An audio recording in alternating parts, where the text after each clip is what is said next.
Hello everyone and welcome back to my YouTube channel.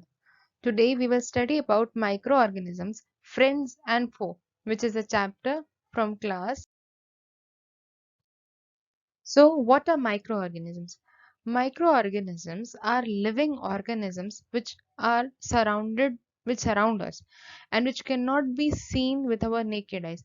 That means they are so small or they are so microscopic that we need a magnifying lens or a microscope to see them. That's why they are called microorganisms or microbes. Now here are some images of microorganisms. Now you may ask that why we can see these images with our naked eyes, but these images are microscopic images. That means these images are being taken through the magnifying lens or a microscope. So these images or these bacteria or these microorganisms can be seen with our naked. Then let's see classification of microorganisms. First, we will see types of microorganisms. That means classification of microorganisms on its types. So we have four basic types of microorganisms, which include bacteria, fungi, eukaryote, and protoist. Okay, and these are the four basic type of microorganisms. Here, one more image you can see, which includes viruses. Viruses are microscopic, but they are not microorganisms because microorganisms are the living organisms which surround us. Viruses are not living organisms, so they are not considered as microorganisms, but they are microscopic things. Okay. Then we have classification of microorganisms on the basis of number of cells. So basically, there are two types of microorganisms on the basis of number of cells. One is unicellular and one is multicellular. As from the names, you can see that unicellular means those organisms which have only one number of cells. So those or microorganisms will be called unicellular organisms or unicellular microorganisms. These includes amoeba, bacteria, and paramecium. Then we have multicellular organisms. So multicellular organisms will have more than one number of cells. So they thus are known as multicellular organisms. We human beings are also multicellular organisms. Other examples are plants and animals. Let's see classification of microorganisms on the basis of their living habitat. So on the basis of living habitat, mostly microorganisms are divided into solitary and colonial. Now solitary animals or solitary microorganisms are distinct individuals which usually are capable of performing all individual functions. That means they can reproduce on their own, they can produce their own food. So these are the basic functions every organism does. So the microorganisms which can do these functions individually and can live independently, those microorganisms are said to be living in solitary. Then we have colonial. So colonial or animals or colonial microorganisms are those in which members of the colony must be physically connected. That means they have to depend on one another to produce food or to reproduce. These are the basic functions of microorganisms. So those organisms which have to depend on one another to produce food or to reproduce, those microorganisms are to be said have the living habitat of colonial. See the classification of microorganisms on the basis of production of food. That means how do they produce food? So on the basis of production food, microorganisms are basically divided into two, that are autotrophs and heterotrophs. Now what are autotrophs and heterotrophs? Autotrophs are those organisms which can feed on their own. So they are called self-feeder. That means they produce their own food, or we can say that organisms which are capable of producing their own food, which can synthesize their own organic molecules, are called autotrophs, and they make food available for other microorganisms or other organisms. So those are called producers also. Here you can, in the image you can see these are some tomato plants or XYZ plants which produce food. So those will be called autotrophs because they can produce their own food and can also synthesize their own organic molecule, and so they are also called producers or self-feeders. Now what are heterotrophs? In the image you can see a sheep here. It is dependent on these plants. So those animals or those organisms which have to depend on any autotroph for their food. So those microorganisms would be called heterotrophs. So they are known as other eaters also, and also they get food by eating other organisms. So they are also called consumers. So they ingest organic molecules. That means they have to depend on any autotroph for their food. So they are called heterotrophs. Previous slides you had studied that microorganisms can be classified into four, that were bacteria, fungi, algae and protozoa. So let us study them one by one. So first is bacteria. Now bacteria are single-celled microorganisms. They are put under plant kingdom because they have rigid definite cell wall like plant cells. And bacteria can be seen under microscope which enlarges their images from hundreds to thousands. Here are some examples of bacteria. They have spherical shape, so they are called spherical bacteria, rod-like shaped bacteria and spiral bacteria. Then we have fungi. So fungi are non-green plants and they cannot synthesize their own food. They have to depend for their food on others. And also most fungi take their food from dead organic matter also. And some live on other organisms such as parasites. So some of the examples of fungi are bread mold, penicillium and aspergillus. Now let's see protozoa. So protozoa are unicellular animals. Now these are called unicellular animals because they show some characteristics usually associated with animals. So they are called unicellular or single-celled animals, and some are free living whereas other are parasites. Also some parasitic protozoans cause diseases in human beings, domestic animals and plants also. Some examples of protozoa are amoeba and paramecium. Next is algae. Now algae are green substances floating on the surface of pond, lake, river, stagnant water, moist soil, stones and so on. That means they survive or tend to grow on wet surfaces. That means their favorable uh, place where they grow is wet surfaces. Therefore, they can synthesize their own food and they are found in water or in very moist places. Let's see about viruses. So, viruses are an infective agent that typically consists of a nucleic acid molecule in a protein coat and is too small to be seen by a light microscopy and is able to multiply only within the living cell of a host. That means viruses are those microscopic organisms which can only multiply inside a living body. They need a host to multiply. Other than that, they cannot survive. So they are infectious agent and are very small, which cannot be seen through the naked eyes. Also, some microscopic or submicroscopic infectious agent that replicates only inside the living cells of an organism. That means they need a host.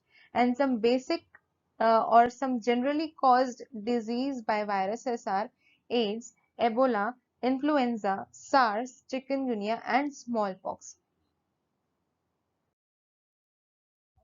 Where do microorganisms live? So, microorganisms can survive under different types of climatic environment, ranging from ice cold climate to hot summers and deserts to marshy or muddy lands. They are also found inside the bodies of animals, including humans, air, water, soil, food, and other things also.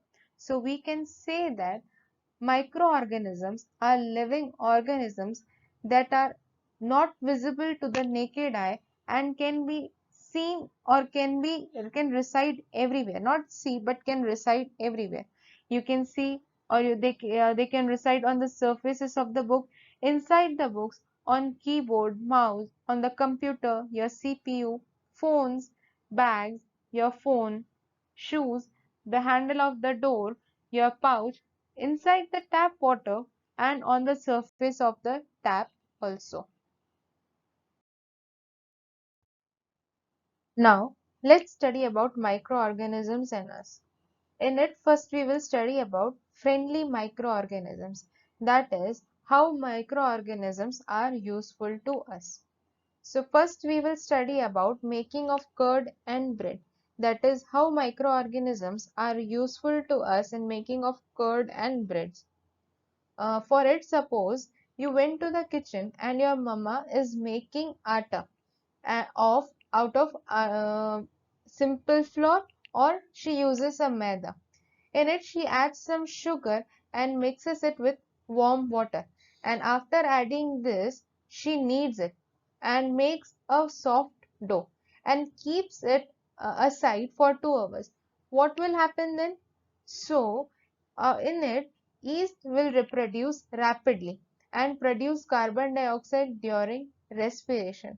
Because of it, bubbles of gas fill the dough and increase its volume. This is the basis of the use of yeast in the baking industry and making bread in breads, pastries, and cakes.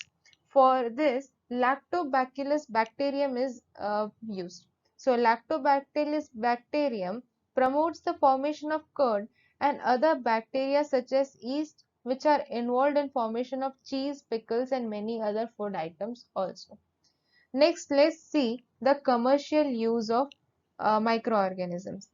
Yeast is also used for commercial production of alcohol and wine. In the process of fermentation, by the process of fermentation, the production of alcohol can be done. So, for it, suppose you take a beaker filled with water. Okay, in it you dissolve 2 to 3 tablespoons of sugar and put a half spoon of yeast powder to it and keep it covered for in a warm place for 4 to 5 hours, and then you try to remove the cover and try to smell it. Now you will smell a strong fragrance out of it. So what is the smell? This is the smell of alcohol, as sugar has been converted into alcohol by yeast. This process of conversion of sugar into alcohol is known as fermentation, and it was discovered by Louis Pasteur in the year 1857. Now let's see the medical use of the friendly microorganisms. So friendly microorganisms are useful in making of antibiotics. Now what are antibiotics? So antibiotics are the medicines that kill or stop the growth of disease causing microorganisms. They are also produced with the help of microorganisms. Example: streptomycin, tetracycline, and erythromycin. These microorganisms are useful in the production of antibiotics. In 1929, Alexander Fleming found the first antibiotic, penicillin, from a little green mold when he was working on a center of disease causing bacteria. Antibiotics should be taken only with proper advice of qualified doctor, and the course of antibiotics should be completed, or else it will result into drug resistance. Also, when we use antibiotics, when we fall ill, so doctors will give us antibiotics. So those antibiotics or those tablets should be taken on the proper advice of the doctor, and also we should complete the course of those that medicine. Now, what is, you heard the word drug resistance. Now, what is drug resistance? So, drug resistance is the reduction in the effectiveness of the medicine. That means when you leave the course in half, till then what the medicines had done, its effectiveness would be reduced. So again you will fall ill and the effectiveness of the medicine will be lost. Also, antibiotics are not effective against diseases caused by viruses such as cold and flu.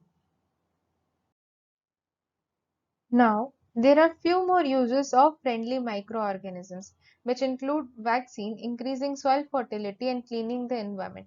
We will study them one by one.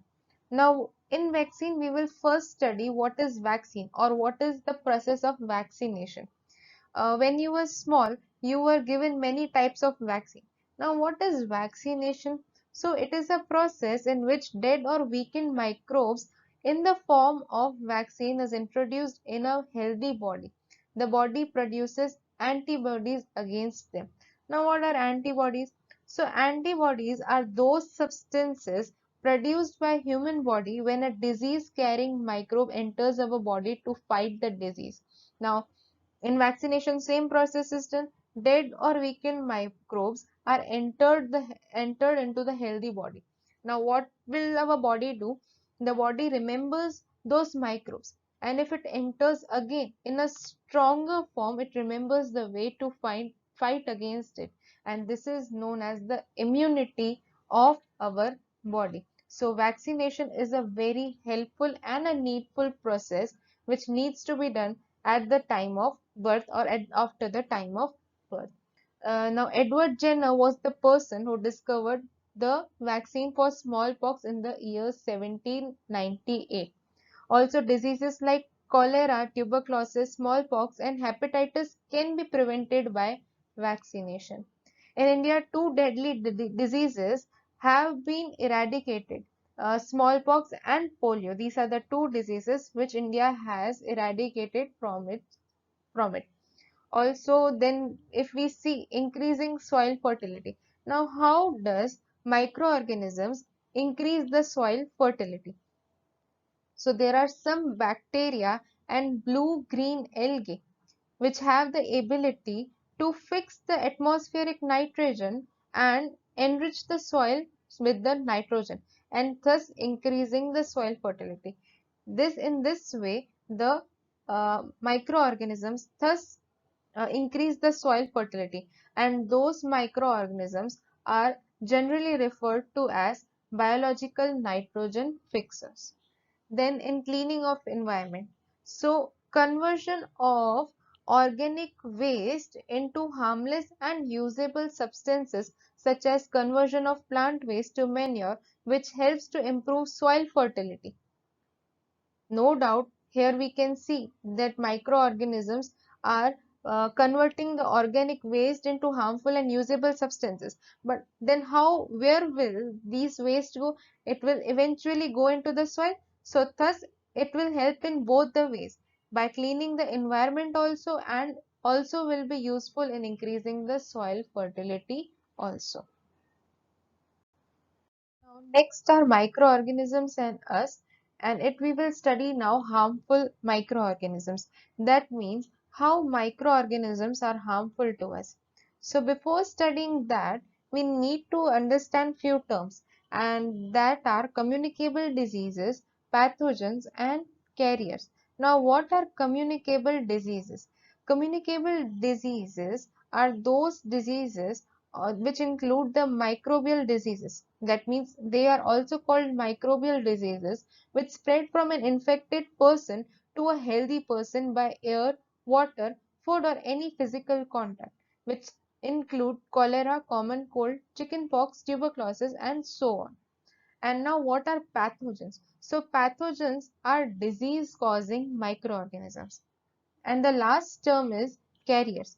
Now, you have usually seen small flies sitting on dirt and again coming and sitting on our food. So, these are carriers. That means those insects or animals which carry the disease causing microorganisms along with them and spread them during the course of action, such as housefly and female Anopheles, mosquito carriers, parasites of malaria, female Aedes mosquito, carriers of dengue virus, are some carriers of disease causing microorganisms. So, here are some diseases which can be spread through air, water, food, contact, and mosquito. These are divided into communicable diseases or the pathogens, which are disease causing microorganisms, and some are caused because of carriers. That means some or the other insect or animal carries it from one place to the another. So from air, which diseases can be caused? So tuberculosis, measles, chickenpox, and polio. These are airborne diseases. Water causing diseases are cholera, typhoid, polio, and hepatitis A. Food causing diseases, that means diseases which can be caused from stagnant food, are as cholera, which can be spread through direct contact as chickenpox. And mosquito, I already told you that female anopheles will cause the disease of malaria because it carries the parasites of malaria. Female aedes is responsible for dengue.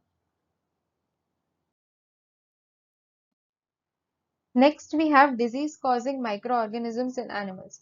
So, microorganisms not only cause diseases in humans but also in animals also. They cause diseases in animals such as anthrax, which is caused by bacterium. It can be caused in both animals and humans. And in animals, it can be caused by grazing those grass which has bacterium or which is spoiled grass, and the animals graze those grass and the disease can be caused in them. And and in coming contact with them, the other animals can be infected and also humans can be infected from those diseases also. Then we have foot and mouth diseases. Now, foot and mouth diseases is caused by a virus, and it can affect in animals. It can be spread through air and in contact with affected animals. Then we have fin rot. It is spread through fungus or bacteria, and it affects fishes. And how does it affect fish? When a fish is injured or the when water is dirty, then this disease can be caused in fishes. Then we have disease causing microorganisms in plants. Now, microorganisms we studied, they are disease causing microorganisms in humans and animals also. Now, some microorganisms cause diseases in plants also, which include citrus canker, rust of wheat, and yellowish vein mosaic of bindi. Bindi means okra. Now, citrus canker is caused by bacteria and it can be transmitted through air. Here in the image you can see we have rust of wheat. It is caused by fungi and it can be spread or it can be transmitted through air or the bad seeds. Then yellow vein mosaic of bindi. It is caused by virus and it is spread or it is transmitted through insect. Now, let's see food poisoning and preservation of food. So, sometimes when you eat outside, uh, it happens that food doesn't suit you, or even sometimes at home when something a spoiled food is made, or sometimes it happens you eat food after a long time. That means cooked food after a long time or after few days, that food doesn't suit you and you are affected by food poisoning. Doctor says you that you have severe stomach ache and vomitings and headaches and fever. This happens because you are affected by food poisoning. That means some illness is caused by consuming contaminated food. Now, these contaminated food contains bacteria, viruses, and parasites also, or sometimes different toxins also, which are not good for our body.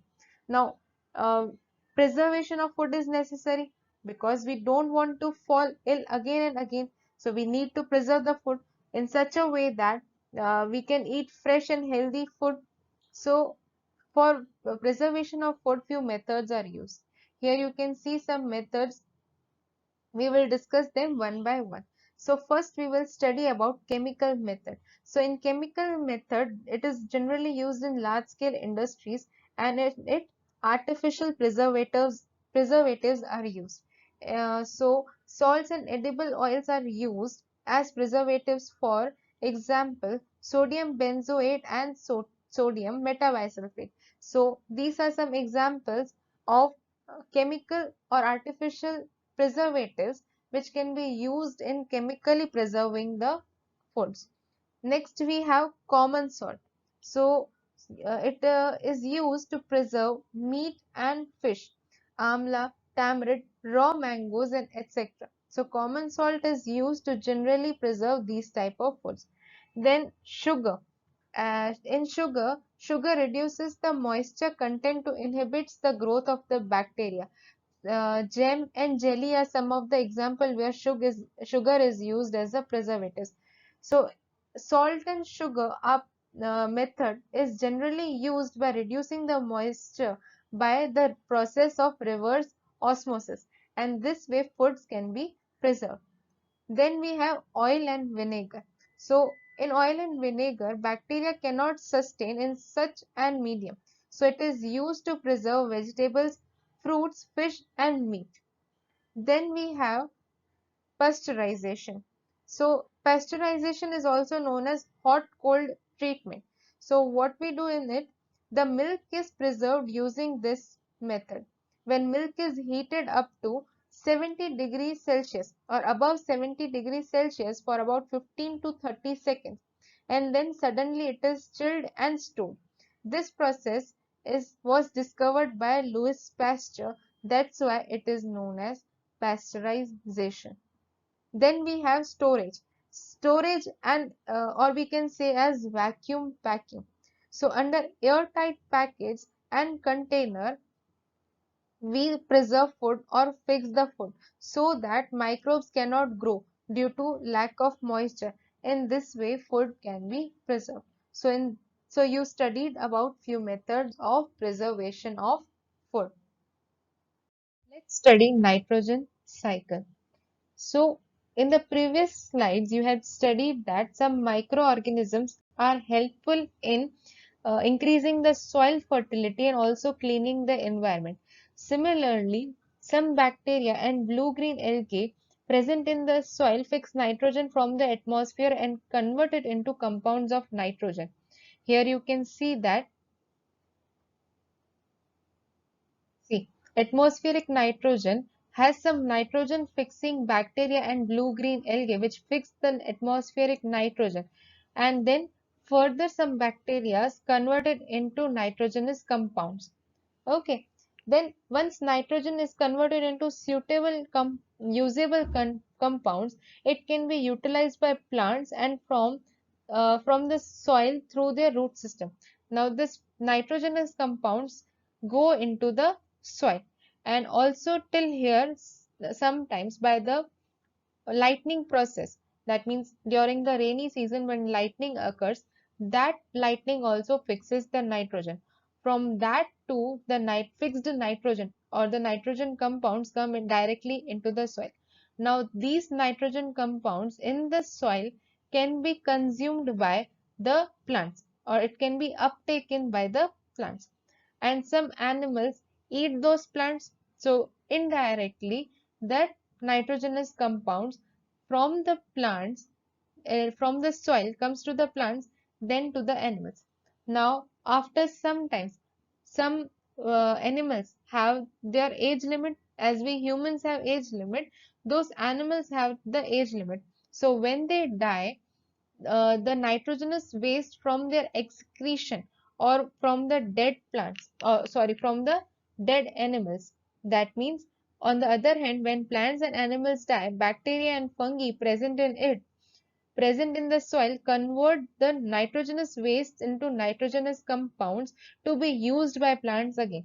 They indirectly produce a natural manure for the soil or for the plants, for the further healthy plants. So indirectly they are forming a cycle. Then again, this cycle, okay, from this, uh, the nitrogenous compounds present in the soil again can, from the foul smell, the bacteria turns these compounds of nitrogen into gaseous nitrogen, and in this way, the again it comes into the atmosphere, and in this way this nitrogen cycle can be completed. Thus, due to this nitrogen cycle, the percentage of the nitrogen in the atmosphere remains more or less constant. We can say that because of the nitrogen cycle, the amount of nitrogen can stay properly in the atmosphere. That means it is maintained in the atmosphere. Now, after understanding the chapter, you will be able to answer these questions. Answer them in the comment section, and also if you have any doubt, you can ask me in the. Thank you.